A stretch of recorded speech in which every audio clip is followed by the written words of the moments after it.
ለማመን በሚያስቸግር ሁኔታ ታላላቅ የኪነ ጥበብ ሰዎች ተከሰው ፍርድ ቤት መመላለሳቸውን ያውቃሉ? ተከሰው መመላለሳቸው ብቻ ሳይሆን ፍርድ ቤት ጥፋተኛ መሆናቸውን አረጋግጦ ግማሹን በገንዘብ ሌሎቹን ደግሞ በስር ጭምር ቀጥቷቸዋል። ኤፍሬም ታምሩን ያህል ሀገር ምድሩ የሚንቀጠቀጥለት ዝነኛ ወንጀል ራሱ የኤፍሬምን ግርማ ሞገስ በመፍራት የሚሸሸው ሰው እሱ ግን አስገራሚ ወንጀል ፈጽሟል። ፍርድ ቤቱ ጥፋተኛ ነህ ብሎታል። ለውስን ደቂቃዎች አብረን ስንዘልቅ እነዚህ ለሰው ለምድር የከበዱ እጅጉን ተወዳጅ የኪነ ጥበብ ሰዎች የሰሯቸውን አስገራሚ ወንጀልና የፍርድ ሂደቱን እናስደምጣቸዋለን። ኤፍሬም ምን አጠፋ? ሰይፉንስ ፍርድ ቤት እንዲመላለስ ያደረገው ወንጀል ምንድን ነው? ሁሉንም እውነቶች ሰንደን ይዘን መጥተናል። ቪዲዮውን ላይክ፣ ቻናሉን ሰብስክራይብ እያደረጋችሁ አብራችሁን ዝለቁ።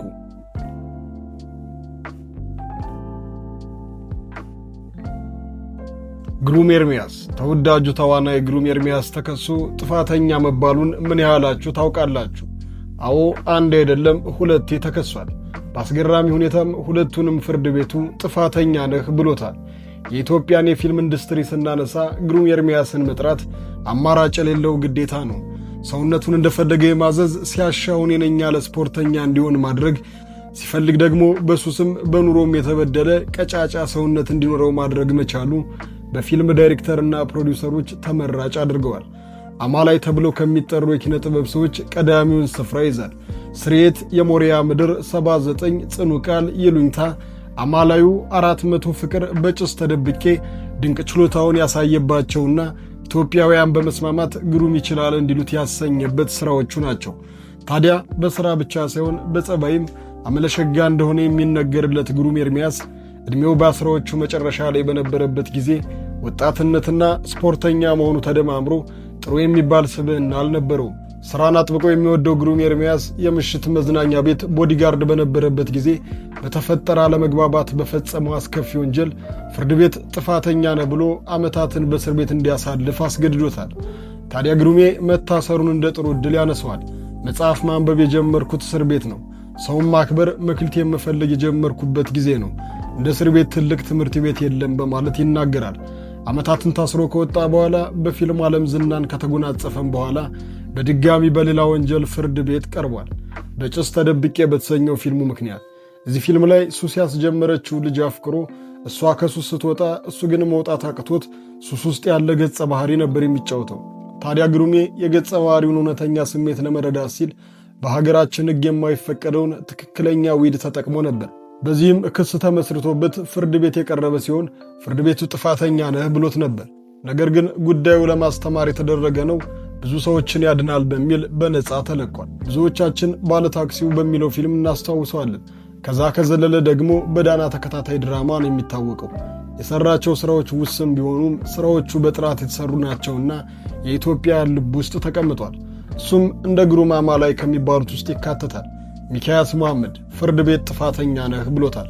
የሚያስገርመው እሱም ብቻ ሳይሆን እናቱንም ጥፋተኛ ነች ተብላለች። ጉዳዩ ይሄ ነው። ከሳሾቹ አቶ ከድር አህመድ፣ ፋሲል አህመድ፣ ወይዘሮ ፈርሲደስ አህመድ፣ አቶ ገዛሃይ ማሞ፣ አቶ ሰይፉ ደላሳና ወይዘሮ ግላቲያ ተስፋዬ የተሰኙ 6 ግለሰቦች ናቸው ክሱን የመሰረቱት።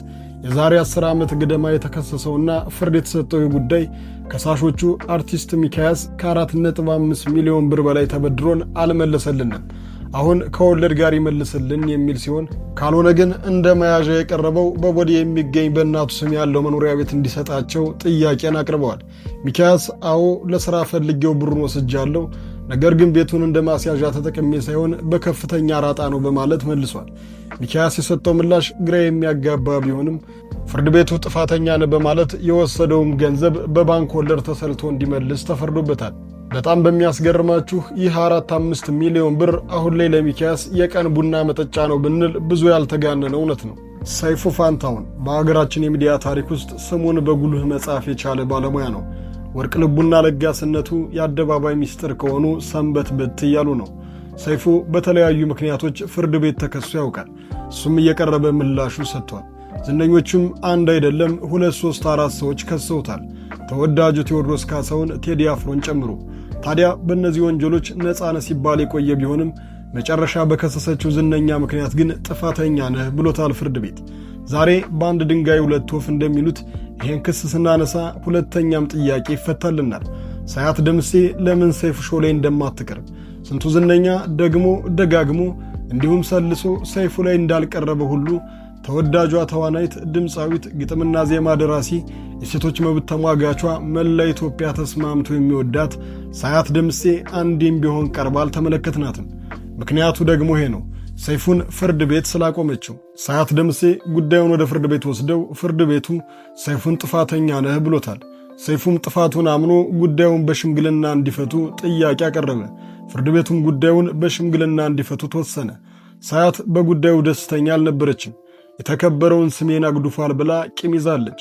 በአደባባይ በታዲያስ አዲስ ፕሮግራም የይቅርታ ፕሮግራም ይስራልኝ፣ የጎደፈውን ስሜን ያጽዳ ብትልም ሰይፉ የተፈጠረው ተፈጥሯል፣ ስለሱ ይቅርታ ብያለሁ፣ ነገር ግን ማስተባበያ ፕሮግራም አልሰራም በማለቱ የለየለት ፍጥጫ ውስጥ ገብተው ነበር።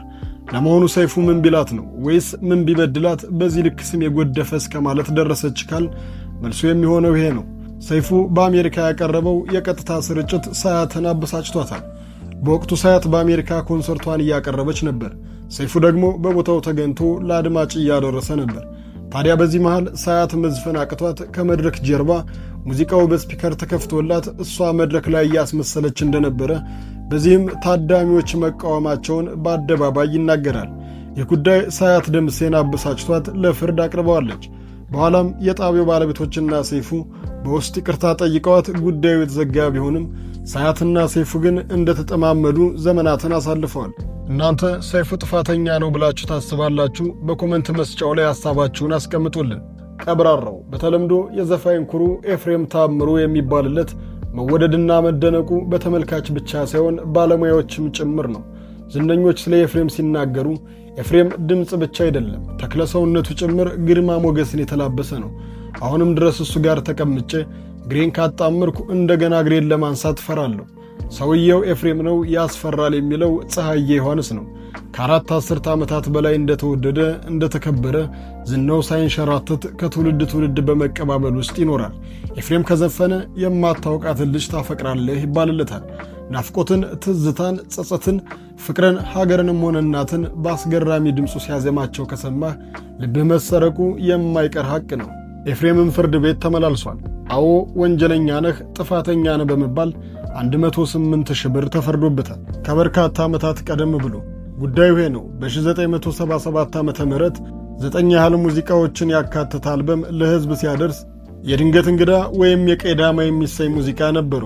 ታዲያ ኤፍሬም የቀድሞ ሥራዎቹን በድጋሚ በ2007 ዓ.ም ሲያሳትም ይህም ሥራ አብሮ የተካተተ ሲሆን በገንዘብ አለመስማማት ምክንያት አልበሙ ሳይለቀቅ ቢቀርም በነጠላ ዜማ ተደርገው በሬዲዮና በሌሎች ፕላትፎርሞች ሥራው እንዲሰራጭ ተደርጓል። የዚህ ዜማ ደራሲ አቶ ማስረሻ ሽፈራው ሲሆኑ ለሁለተኛ ጊዜ ሲሰራጭ በሕይወት አልነበሩም።